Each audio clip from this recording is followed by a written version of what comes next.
നമസ്കാരം. KCB വാർത്തകളിലേക്ക് സ്വാഗതം. ആദ്യം പ്രധാന വാർത്തകൾ. കുട്ടനാട്ടിൽ UDF സ്ഥാനാർത്ഥി നടത്തിയത് പണത്തിന്റെ ഡീലെന്ന് LDF സ്ഥാനാർത്ഥി തോമസ് കെ തോമസ്. വസ്തുതാവിരുദ്ധമായ കാര്യങ്ങളാണ് കഴിഞ്ഞ ദിവസം മാധ്യമങ്ങൾക്ക് മുമ്പിൽ തന്നെപ്പറ്റി പറഞ്ഞതെന്നും തോമസ് കെ തോമസ്.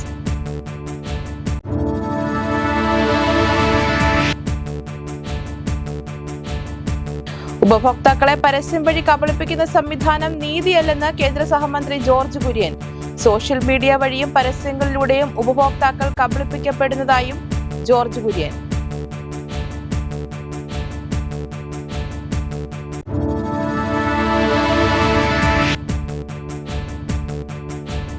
കേരളത്തിലെ പോളിംഗ് കണക്ക് വൈകുന്നതിൽ അസ്വാഭാവികതയില്ലെന്ന് തെരഞ്ഞെടുപ്പ് കമ്മീഷൻ. കണക്കുകൾ മനഃപൂർവ്വം വൈകിപ്പിക്കുന്നില്ലെന്നും തെരഞ്ഞെടുപ്പ് കമ്മീഷന്റെ വിശദീകരണം.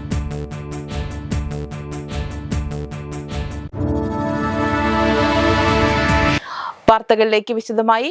നിരാശാജനകമായ കാര്യങ്ങളാണ് റെജി ചെറിയാൻ തനിക്കെതിരെ കഴിഞ്ഞ ദിവസം നടത്തിയതെന്ന് കുട്ടനാട്ടിലെ LDF സ്ഥാനാർത്ഥി തോമസ് കെ തോമസ്. തനിക്ക് മാനസിക വിഭ്രാന്തിയാണെന്ന് പറഞ്ഞ വ്യക്തിക്ക് തെരഞ്ഞെടുപ്പ് ദിവസം നടന്ന കാര്യങ്ങൾ പോലും ഓർത്തെടുക്കുവാൻ സാധിക്കുന്നില്ലെങ്കിൽ എങ്ങനെയാണെന്നും അദ്ദേഹം ചോദിച്ചു. വളരെ നിരാശാജനകമായ രീതിയിലുള്ള സംസാരമാണ് അദ്ദേഹം നടത്തിയിരിക്കുന്നത് എനിക്കെതിരെ. ഒന്ന്, മാനസിക വിഭ്രാന്തി ഉണ്ടെന്നാണ് അദ്ദേഹം പറഞ്ഞിരിക്കുന്നത്. അദ്ദേഹത്തിന് തന്നെ ഓക്കെ. അപ്പം ഈ 3 ദിവസം മുമ്പ് നടന്ന കാര്യങ്ങൾ പോലും അദ്ദേഹത്തിൻ്റെ ഓർമ്മയിലില്ല. കാരണം 3 ദിവസം ഞാൻ ഹാഫ് സ്ലീവ് ഷർട്ടിട്ടുകൊണ്ടാണ് വോട്ട് ചെയ്തതെന്നുള്ള ഓർക്കാൻ കഴിവില്ലാത്ത ഒരാൾ കുട്ടനാട്ടിൽ എന്ത് പ്രതിനിധിയായിട്ട് വന്നു കഴിഞ്ഞാൽ എങ്ങനെ എന്ത് കാര്യം ചെയ്യാൻ പറ്റും? എനിക്കൊന്നും ഓർമ്മയില്ല. ഈ കണക്കിന് പുള്ളിയുടെ ഭാര്യയും മക്കളെയും പുള്ളിക്ക് ഓർമ്മ കാണത്തില്ല. കാരണം 3 ദിവസം മുമ്പ് നടന്നൊരു ഞാൻ ഇത് ഉപേക്ഷിച്ചിട്ട് 1 വർഷത്തിന് മേളിലായെന്ന് അദ്ദേഹമാണ് നിങ്ങളോട് പറഞ്ഞിരിക്കുന്നത്, ഞാനല്ല. അത് നിങ്ങൾ വളരെ വ്യക്തമായിട്ടും രേഖപ്പെടുത്തിയിട്ടുണ്ട്. 2, എനിക്കെതിരെ അദ്ദേഹം മാനനഷ്ട കേസ് കൊടുത്തിട്ടുണ്ടോ? എന്താ മാനനഷ്ട കേസ്?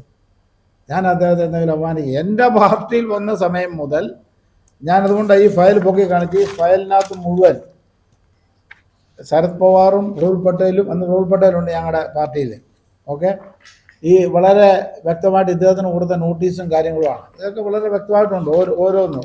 ആദ്യത്തെ പവാർജി അദ്ദേഹത്തെ പുറത്താക്കിയതാണ്. രണ്ടാമത്തെ പ്രഫുൽ പട്ടേൽ അദ്ദേഹത്തിന് കാരണം കാണിക്കൽ നോട്ടീസ് കൊടുത്തിരിക്കുന്നതാണ്.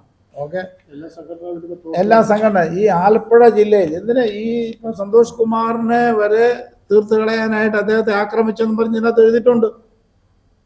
അരുൺ എന്ന് പറയുന്ന ഒരാൾ പറയാ പോയി അദ്ദേഹത്തെ ആക്രമിച്ചിട്ടുണ്ട്. ഇത് അതിനും കേസ് FIR ഇട്ട് കേസ് രജിസ്റ്റർ ചെയ്തിട്ടുണ്ട്. അപ്പം ഞാൻ പറഞ്ഞു, ഏതൊക്കെ രീതിയിൽ NCPയെ തകർക്കാമോ ആ രീതിയിലെല്ലാം NCP എന്ന പാർട്ടിയെ തകർത്ത് തരിപ്പണമാക്കിയ വ്യക്തിയാണ് റെജി ചെറിയാൻ. തനിക്കെതിരെ മാനനഷ്ട കേസ് നൽകിയതിൽ ഭയമില്ലെന്നും ഏതെല്ലാം വിധത്തിൽ NCPയെ തകർക്കാൻ പറ്റുമോ അത്തരത്തിലെല്ലാം അതിനുവേണ്ടി ശ്രമിച്ച വ്യക്തിയാണ് റെജി ചെറിയാനെന്നും തോമസ് കെ തോമസ് വാർത്താ സമ്മേളനത്തിൽ ആരോപിച്ചു. വസ്തുതാവിരുദ്ധമായ കാര്യങ്ങളാണ് കഴിഞ്ഞ ദിവസം റെജി ചെറിയാൻ മാധ്യമങ്ങളിലൂടെ പറഞ്ഞത്. തെരഞ്ഞെടുപ്പിൽ നാമനിർദ്ദേശ പത്രിക സമർപ്പിച്ച ശേഷം പിന്മാറില്ലെന്ന് ഉറപ്പിച്ചു പറഞ്ഞ സജി ജോസഫ് ഒടുവിൽ പിന്മാറിയത് എന്തിന്റെ പേരിലാണെന്ന് വ്യക്തമാക്കട്ടെ എന്നും അദ്ദേഹം കൂട്ടിച്ചേർത്തു. ഒരു സുപ്രഭാതത്തിൽ പിന്മാറാനുള്ള കാരണം എന്നാണെന്ന് സജി ജോസഫാണ് പറയേണ്ടത്. ആർജുകൊണ്ട് വെളിപ്പെടുത്തട്ടെ. സജി, ഞാൻ എത്ര പൈസ മേടിച്ചു, എന്തായിരുന്നു എൻ്റെ മോട്ടിവേഷൻ? പിന്നെ എന്തിനാ ഈ സജി ജോസഫ് കരഞ്ഞത്? എന്തായിരുന്നു അദ്ദേഹത്തിൻ്റെ ലക്ഷ്യം? സജി തന്നെ പറഞ്ഞു പൈസ ഓഫർ ചെയ്തെന്ന്. നമ്മളല്ല പറഞ്ഞു. ഇപ്പം നിങ്ങൾ ചോദിച്ച ചോദ്യം ഇതാണ്, സജി ജോസഫ് മേടിച്ചാണ്ട് തെളിവുണ്ടോ? തെളിവ് അത് തന്നെയാണ്. കാരണം അദ്ദേഹത്തിന് ഓഫർ ചെയ്തിരുന്നു, അപ്പം മേടിച്ചു കാണും. ഉപഭോക്താക്കളെ പരസ്യം വഴി കബളിപ്പിക്കുന്ന സംവിധാനം നീതിയല്ലെന്ന് കേന്ദ്ര സഹമന്ത്രി George Kurian. Consumers federation of കേരളയുടെ 16ാമത് സംസ്ഥാന സമ്മേളനം ആലപ്പുഴയിൽ ഉദ്ഘാടനം ചെയ്ത ശേഷം സംസാരിക്കുകയായിരുന്നു അദ്ദേഹം. നിയമം ആക്ട് വന്നത് 1986. ആക്ടിന് വേണ്ടി പ്രവർത്തിച്ച എല്ലാവരെയും സ്മരിച്ചുകൊണ്ട് തുടങ്ങി. അത് വലിയൊരു മാറ്റമായിരുന്നു ഭാരതീയ സമൂഹത്തിൽ ഉണ്ടാക്കിയത്. ആദ്യം അതിൻ്റെ ലക്ഷ്യം എന്ന് പറയുന്നത് പ്രോഡക്റ്റിൻ്റെ ഡിഫക്ട്സ്, സർവീസിൻ്റെ ഡെഫിഷ്യൻസീസ്, അതിനെപ്പറ്റിയായിരുന്നു അന്ന് ചിന്ത. അതിനുശേഷം സമൂഹം മാറുന്നതനുസരിച്ച്, ടെക്നോളജി മാറുന്നതനുസരിച്ച്, ഉൽപ്പന്നങ്ങളുടെ രീതി മാറുന്നതനുസരിച്ച് നിയമത്തിൻ്റെ വ്യത്യാസങ്ങളുണ്ട്. അപ്പോൾ അതിൻ്റെ അകത്ത് വന്നത് ഈ ഉപഭോക്താക്കൾക്ക് അറിയാനുള്ള അവസരം, അതിൻ്റെ ക്വാളിറ്റിയെ പറ്റി, ക്വാണ്ടിറ്റിയെ പറ്റി, അതുപോലെ തന്നെ പൊട്ടൻസിയെ പറ്റി, പ്യൂരിറ്റിയെ പറ്റി, സ്റ്റാൻഡേർഡിനെ പറ്റി, അങ്ങനെയുള്ള കാര്യങ്ങളെല്ലാം, അതുപോലെ സർവീസിലുള്ള അല്ലെങ്കിൽ പ്രോഡക്റ്റിൻ്റെ സ്റ്റാൻഡേർഡ്, അങ്ങനെയുള്ള കാര്യങ്ങളെ പറ്റിയൊക്കെ അറിയാൻ വേണ്ടിയുള്ള അവസരം. പുതിയ ഡിജിറ്റൽ കാലത്ത് സോഷ്യൽ മീഡിയ വഴിയും പരസ്യങ്ങളിലൂടെയും ഉപഭോക്താക്കൾ കബളിപ്പിക്കപ്പെടുന്നുണ്ട്. സാധനങ്ങളുടെ വിൽപ്പന പരസ്യങ്ങളെ ആശ്രയിച്ചാണ് നടക്കുന്നത്. ഉപഭോക്താക്കളുടെ ആവശ്യങ്ങളും അവകാശങ്ങളും സങ്കീർണത നിറഞ്ഞതാണ്. കൺസ്യൂമേഴ്സ് ഫെഡറേഷൻ പോലെയുള്ള സംഘടനകൾക്ക് ഉപഭോക്താക്കൾക്ക് കൂടുതൽ ദിശാബോധം നൽകുന്നതിന് കഴിയും. ഉപഭോക്താക്കളുടെ അവകാശങ്ങളും ആനുകൂല്യങ്ങളും നേടിയെടുക്കാനുള്ള കൺസ്യൂമേഴ്സ് ഫെഡറേഷൻ നടത്തുന്ന പ്രവർത്തനങ്ങൾ വളരെ ശ്ലാഘനീയമാണെന്നും കേന്ദ്ര സഹമന്ത്രി ജോർജ് കുര്യൻ പറഞ്ഞു. ഉപഭോക്തൃ രത്ന അവാർഡുകൾ സാമൂഹ്യ പ്രവർത്തകൻ ആലപ്പുഴ ചന്ദ്രദാസ് കേശവപിള്ള, ജീവകാരുണ്യ പ്രവർത്തകൻ എൻ കൃഷ്ണകുമാർ ഇടുക്കി എന്നിവർക്ക് സമ്മാനിച്ചു. കൺസ്യൂമേഴ്സ് ഫെഡറേഷൻ ഓഫ് കേരള സ്വാഗത സംഘം ചെയർമാൻ ജോസഫ് മാരാരിക്കുളം അധ്യക്ഷത വഹിച്ചു. സംഘടനാ സംസ്ഥാന ചെയർമാൻ KG വിജയകുമാരൻ നായർ മുഖ്യപ്രഭാഷണം നടത്തി. മുൻ മന്ത്രി G സുധാകരൻ മുഖ്യാതിഥിയായി പങ്കെടുത്തു. Zacharia Pallikandi, Raju Pallipparambil, Zacharias N Xavier, G Vijayakumar Kollam, N Gopalakrishnan, Ramachandran Mullassery, RV Idavana, advocate Pradeep Koottala, Ambalappuzha Sreekumar, B Rajeev, advocate Daya, Joshy Moozhiyankal തുടങ്ങിയവർ സംസാരിച്ചു. തുടർന്ന് നടന്ന പ്രതിനിധി സമ്മേളനം സംസ്ഥാന ചെയർമാൻ KG വിജയകുമാരൻ നായർ ഉദ്ഘാടനം ചെയ്തു. സക്കറിയാസ് അധ്യക്ഷത വഹിച്ചു. ശോശാമ്മ എബ്രഹാം, ME ഉത്തമക്കുറുപ്പ് എന്നിവർ സംസാരിച്ചു. ഉപഭോക്തൃ സംരക്ഷണ നിയമം എന്ന വിഷയത്തിൽ നടന്ന ഉപഭോക്തൃ സെമിനാറിൽ അഡ്വക്കേറ്റ് വിജയകുമാർ കൊല്ലം വിഷയാവതരണം നടത്തി. PC Muralidharan Nair, Siju Kurian, Murali Ambalappuzha, Marykutty Paulose, KD Thyagarajan, J Shaji, doctor Siju Mathew തുടങ്ങിയവർ സംസാരിച്ചു. സംസ്ഥാന സമ്മേളനത്തിന് തുടക്കം കുറിച്ച് സംസ്ഥാന ചെയർമാൻ KG വിജയകുമാരൻ നായർ പതാക ഉയർത്തി. കേരളത്തിൽ പോളിംഗ് കണക്ക് വൈകുന്നതിൽ അസ്വാഭാവികതയില്ലെന്ന് തെരഞ്ഞെടുപ്പ് കമ്മീഷൻ. കണക്കുകൾ മനഃപൂർവ്വം വൈകിപ്പിക്കുന്നില്ലെന്നും തെരഞ്ഞെടുപ്പ് കമ്മീഷൻ വ്യക്തമാക്കി. വരണാധികാരികൾ കണക്കുകൾ ക്രോഡീകരിച്ച് പൂർത്തിയാക്കിയ ഉടൻ വിവരങ്ങൾ പുറത്തുവിടുമെന്നും ഓരോ ബൂത്തിലെയും കണക്ക് രാഷ്ട്രീയ പാർട്ടി ഏജന്റുമാർക്ക് നൽകിയിട്ടുണ്ടെന്നും കമ്മീഷൻ അറിയിച്ചു. വോട്ടെടുപ്പ് പൂർത്തിയായി ദിവസങ്ങൾ പിന്നിട്ടിട്ടും പോളിംഗ് ശതമാനത്തിന്റെ കൃത്യമായ കണക്കുകൾ പുറത്തുവിടാത്തതിൽ പ്രതിപക്ഷ നേതാവ് PD സതീശൻ പ്രതിഷേധം രേഖപ്പെടുത്തിയിരുന്നു. നിയോജക മണ്ഡല അടിസ്ഥാനത്തിലുള്ള പോളിംഗ് വിവരങ്ങളും പോസ്റ്റൽ വോട്ടിംഗ് നിലയും അടിയന്തരമായി പരസ്യപ്പെടുത്തണമെന്നാവശ്യപ്പെട്ട് അദ്ദേഹം കേന്ദ്ര തെരഞ്ഞെടുപ്പ് കമ്മീഷണർക്ക് കത്തയച്ചിരുന്നു.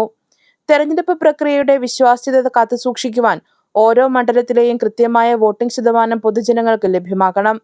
പോളിംഗ് വിവരങ്ങളും പോസ്റ്റൽ ബാലറ്റുകളുടെ എണ്ണവും തെരഞ്ഞെടുപ്പ് കമ്മീഷന്റെ ഔദ്യോഗിക വെബ്സൈറ്റിൽ ഉടൻ അപ്ലോഡ് ചെയ്യണം. കണക്കുകൾ പുറത്തുവിടുന്നതിലെ കാലതാമസം രാഷ്ട്രീയ കേന്ദ്രങ്ങളിലെ സംശയങ്ങൾക്ക് ഇട നൽകുന്നുണ്ടെന്നും ഇതൊഴിവാക്കുവാൻ അടിയന്തര നടപടി വേണമെന്നും കത്തിൽ ചൂണ്ടിക്കാട്ടിയിരുന്നു. ചിറയിൽക്കുളം റോഡിന്റെ വശങ്ങൾ കോൺക്രീറ്റ് ചെയ്ത് സഞ്ചാരയോഗ്യമാക്കണമെന്നുള്ള ആവശ്യം ശക്തമാകുന്നു. കുന്നന്താപുരം ഗ്രാമപഞ്ചായത്തിലെ 12ാം വാർഡിലാണ് ചിറയക്കുളം റോഡ്. 8 വർഷങ്ങൾക്ക് മുമ്പേ അന്നത്തെ ഗ്രാമപഞ്ചായത്ത് അംഗമായിരുന്ന TR രാജുവിന്റെ കാലത്താണ് തോട് കോൺക്രീറ്റ് ചെയ്ത് മുകളിൽ സ്ലാബ് വാർത്ത് റോഡ് നിർമ്മിച്ചത്. അന്ന് ചില വീട്ടുകാരുടെ എതിർപ്പ് കാരണം 4 അടി വീതിയിലാണ് നിർമ്മാണം നടത്തിയത്. തുടർന്ന് വാർഡ് മെമ്പർ TR രാജു നിരവധി തവണ നാട്ടുകാരോട് സംസാരിച്ച് ഇരുവശത്തും കൂടുതൽ വീതി ലഭ്യമാക്കി. കോൺക്രീറ്റിന് ഇരുവശവും മണ്ണ് നിറച്ച് നിരപ്പാക്കി. ഒരു വശത്ത് കല്ല് കെട്ടി. പിന്നീട് വന്ന ഗ്രാമപഞ്ചായത്ത് അംഗം ഈ ഭാഗത്തേക്ക് തിരിഞ്ഞു നോക്കിയിട്ടില്ല എന്ന് നാട്ടുകാർ പറയുന്നു. 16 വീട്ടുകാർക്ക് പ്രയോജനപ്പെടുന്ന റോഡാണിത്. തോട്ടഭാഗം ചങ്ങനാശ്ശേരി റോഡിൽ നിന്നും 20 മീറ്റർ റോഡ് ടാർ ചെയ്യുകയോ കോൺക്രീറ്റ് ചെയ്യുകയോ 90 മീറ്റർ നീളത്തിൽ 4 അടി വീതിയിലുള്ള സ്ലാബിന് ഇരുവശത്തുമായി 3 അടി വീതിയിൽ കോൺക്രീറ്റ് ചെയ്യണമെന്ന ആവശ്യവുമാണ് ഉയരുന്നത്. ഇത്തരത്തിൽ നിർമ്മാണം നടത്തിയാൽ 10 അടിയിൽ റോഡ് ലഭ്യമാകും. പുതുതായി തെരഞ്ഞെടുക്കപ്പെട്ട ത്രിതല പഞ്ചായത്ത് ജനപ്രതിനിധികൾ ഇതിനാവശ്യമായ നടപടികൾ സ്വീകരിക്കണമെന്നാണ് നാട്ടുകാരുടെ ആവശ്യം. കുട്ടികൾക്ക് ചുമയ്ക്കുള്ള സിറപ്പ് വിതരണത്തിൽ നിയന്ത്രണം ഏർപ്പെടുത്താനൊരുങ്ങി കേന്ദ്ര സർക്കാർ. 2 വയസ്സിൽ താഴെയുള്ള കുട്ടികൾക്ക് ചുമ സിറപ്പ് നൽകുന്നത് പൂർണ്ണമായും നിരോധിക്കുവാനും 5 വയസ്സിൽ താഴെയുള്ള കുട്ടികൾക്ക് സിറപ്പ് നൽകുന്നത് നിരുത്സാഹപ്പെടുത്തുവാനുമാണ് പദ്ധതി ഇടുന്നത്. കേന്ദ്ര ആരോഗ്യ മന്ത്രാലയത്തിന്റെ കീഴിലുള്ള ഇന്ത്യൻ ഫാർമക്കോപ്പിയ കമ്മീഷൻ പുറത്തിറക്കിയ പുതിയ കരട് രേഖയിലാണ് നിർദ്ദേശം. 2 വയസ്സിൽ താഴെയുള്ള കുട്ടികൾക്ക് ചുമയ്ക്കും ജലദോഷത്തിനുമുള്ള മരുന്നുകൾ നിർദ്ദേശിക്കുവാനോ നൽകുവാനോ പാടില്ലെന്ന് കരട് രേഖ വ്യക്തമാക്കുന്നു. 5 വയസ്സിൽ താഴെയുള്ള കുട്ടികൾക്ക് കൃത്യമായ വൈദ്യപരിശോധനയും മേൽനോട്ടവുമില്ലാതെ ഇത്തരം മരുന്നുകൾ നൽകുന്നത് ഒഴിവാക്കണം. അതിഗുരുതര സാഹചര്യങ്ങളിൽ മാത്രം ഡോക്ടർമാരുടെ കർശന മേൽനോട്ടത്തിൽ മരുന്നുകൾ നൽകാം തുടങ്ങിയവയാണ് നിർദ്ദേശങ്ങൾ. US സഖ്യം ഇറാൻമേൽ നടത്തുന്ന യുദ്ധം അവസാനിപ്പിക്കണമെന്നാവശ്യപ്പെട്ട് കോട്ടയം നഗരത്തിൽ SUCI നേതൃത്വത്തിൽ പ്രതിഷേധ പ്രകടനം. സംസ്ഥാന കമ്മിറ്റിയുടെ ആഭിമുഖ്യത്തിലാണ് പ്രതിഷേധം സംഘടിപ്പിച്ചത്.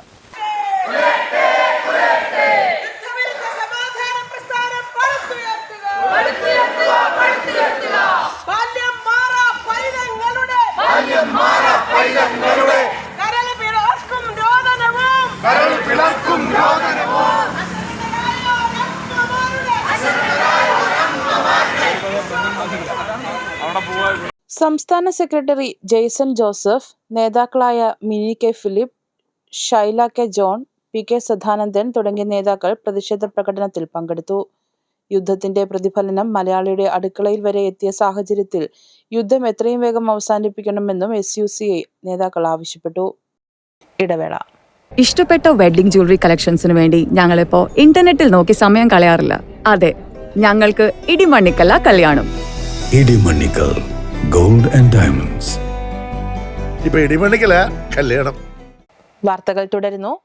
Kerala service pensioners help desk Champakulam saint Mary's സ്കൂളിൽ പെൻഷനേഴ്സ് സംഗമം സംഘടിപ്പിച്ചു. രക്ഷാധികാരി K. സുബ്രഹ്മണ്യ അയ്യർ ഉദ്ഘാടനം നിർവഹിച്ചു. ഇവിടെ പെൻഷൻ സംഘടനയുണ്ട്, അവരൊക്കെ അവിടെ ഉണ്ട്. അപ്പോൾ ഞാൻ ചോദിച്ചു, ഇവിടെ പെൻഷൻ സംഘടനയില്ലേ? ഉണ്ട്. അവരുണ്ട്. എല്ലാ വർഷവും വരും, പൈസ വാങ്ങിക്കും. നമ്മൾ ഇങ്ങനൊരു പ്രശ്നമുണ്ട്. അത് കഴിഞ്ഞ് എൻ്റെ അമ്മായിയുടെ ഒരു പെൻഷൻ ബുക്ക് നോക്കിയപ്പോൾ അതിനകത്ത് ഫാമിലി പെൻഷൻ അതി പ്രശ്നം. അതിന് രായൽ സാറിനെ വിളിച്ചു, അതിന് നോക്കി മനസ്സിലായി. അപ്പോൾ തന്നെ രായൽ സാറിൻ്റെ കുറേ അനോമലീസ് വന്നിട്ടുമുണ്ട്.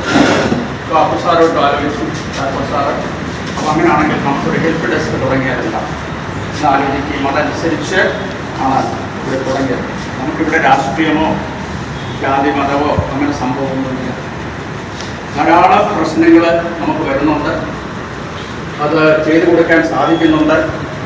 അവരുടെയൊക്കെ സന്തോഷവും നന്ദിയും ഏതവസരത്തിലും പ്രകടിപ്പിക്കുന്നു.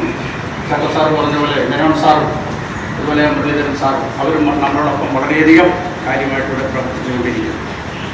Vice president D. Gopalakrishnan Nair അധ്യക്ഷത വഹിച്ചു. President KB. രാജഗോപാലൻ നായർ വിഷയാവതരണം നടത്തി.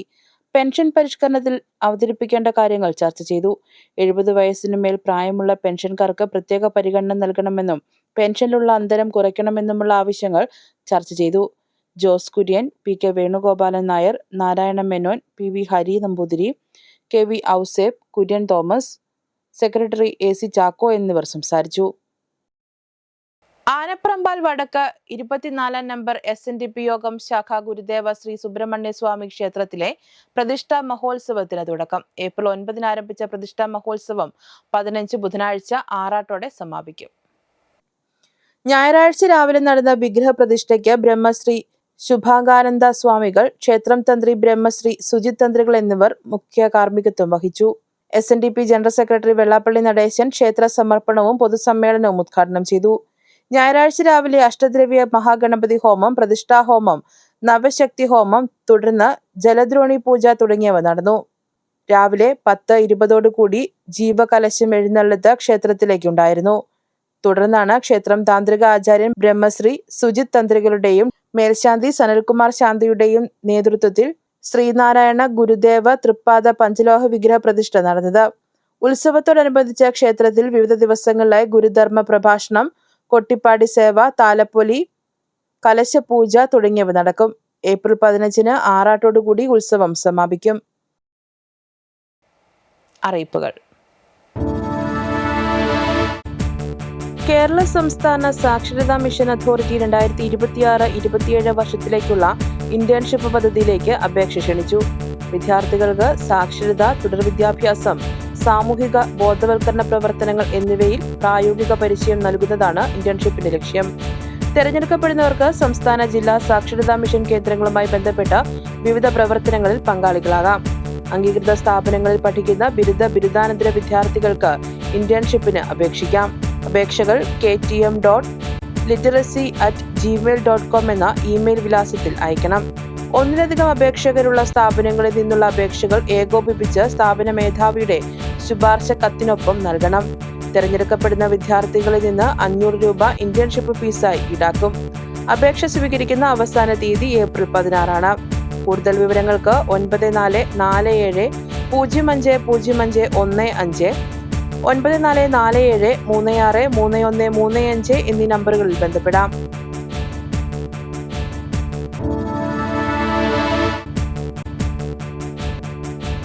ജില്ലാ സൈനിക ക്ഷേമ ഓഫീസ് മുഖാന്തരം സാമ്പത്തിക സഹായം കൈപ്പറ്റിക്കൊണ്ടിരിക്കുന്ന 2ാം ലോക മഹായുദ്ധ സേനാനികളും അവരുടെ ആശ്രിതരും എത്രയും പെട്ടെന്ന് ലൈഫ് സർട്ടിഫിക്കറ്റ് ഹാജരാക്കണമെന്ന് ജില്ലാ സൈനിക ക്ഷേമ ഓഫീസർ അറിയിച്ചു. ഏപ്രിൽ മാസം സമർപ്പിക്കുന്ന ലൈഫ് സർട്ടിഫിക്കറ്റിനൊപ്പം സമാനമായ മറ്റ് ആനുകൂല്യങ്ങൾ കൈപ്പറ്റുന്നില്ല എന്ന് തദ്ദേശ സ്വയംഭരണ സ്ഥാപന സെക്രട്ടറി നൽകുന്ന സാക്ഷ്യപത്രവും മറ്റ് സ്ഥാപനങ്ങളിൽ നിന്ന് ആനുകൂല്യങ്ങൾ ലഭിക്കുന്നില്ല എന്ന് ഗസറ്റഡ് ഓഫീസർ മേലൊപ്പിട്ട സത്യവാങ്മൂലവും ഹാജരാക്കണം.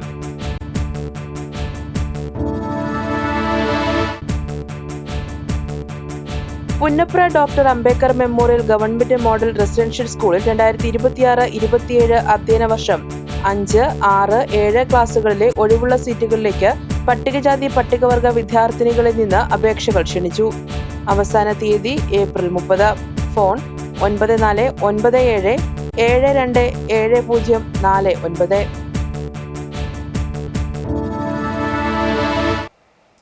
ഇന്നത്തെ സ്വർണ്ണവില. ഇന്നത്തെ സ്വർണ്ണവില നിങ്ങൾക്കായി സമർപ്പിക്കുന്നു സ്വപ്ന ജ്വല്ലറി. അഴകേറും സ്വപ്നങ്ങൾക്ക് നിറവേകും സ്വപ്ന. സ്വപ്ന ജ്വല്ലറി ചങ്ങനാശ്ശേരി. സ്വർണം ഗ്രാമിന് 13,975 രൂപ, പവന് 1,11,800 രൂപ. പ്രധാന വാർത്തകൾ ഒരിക്കൽ കൂടി. കുട്ടനാട്ടിൽ UDF സ്ഥാനാർത്ഥി നടത്തിയത് പണത്തിന്റെ ഡീലെന്ന് LDF സ്ഥാനാർത്ഥി തോമസ് കെ തോമസ്. വസ്തുതാവിരുദ്ധമായ കാര്യങ്ങളാണ് കഴിഞ്ഞ ദിവസം മാധ്യമങ്ങൾക്ക് മുമ്പിൽ തന്നെപ്പറ്റി പറഞ്ഞതെന്നും Thomas K Thomas.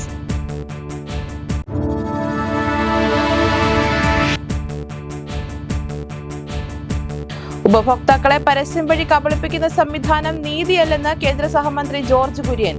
Social media വഴിയും പരസ്യങ്ങളിലൂടെയും ഉപഭോക്താക്കൾ കബളിപ്പിക്കപ്പെടുന്നതായും ജോർജ് കുര്യൻ.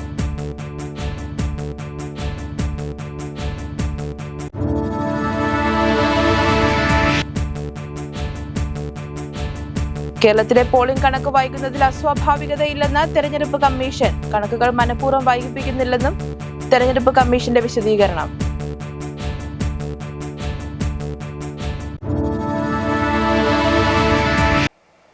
വാർത്തകൾ കഴിഞ്ഞു. നമസ്കാരം.